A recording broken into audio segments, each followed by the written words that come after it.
નમસ્કાર, આપ જોઈ રહ્યા છો ઇન્ડિયા ન્યૂઝ ગુજરાત અને હું છું આપની સાથે કોમલ અગ્રવાલ। શરૂઆત કરી મહત્વના સમાચારોથી। સુરતની વાત કરવામાં આવે, ઇઝરાયલ અને ઈરાન વચ્ચે ચાલી રહેલા યુદ્ધની અસર હવે ગુજરાતમાં પણ જોવા મળી રહી છે।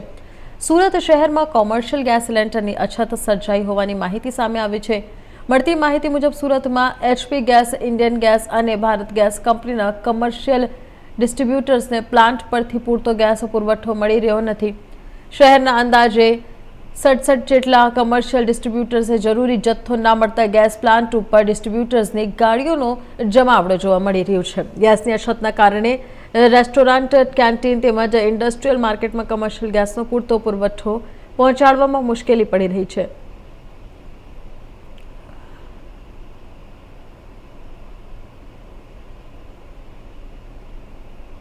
તો આપને જણાવી દઈએ કે સુરતમાં કમર્શિયલ ગેસ સિલિન્ડરને લઈને ડિસ્ટ્રીબ્યુટર્સમાં મળતો ગેસ નથી મળી રહ્યો છે। 67 ગેસ પણ બાકી રહી ગયા છે, જેટલા ડિસ્ટ્રીબ્યુટર્સ પૂરતો જથ્થો નહીં એમ કહી રહ્યા છે।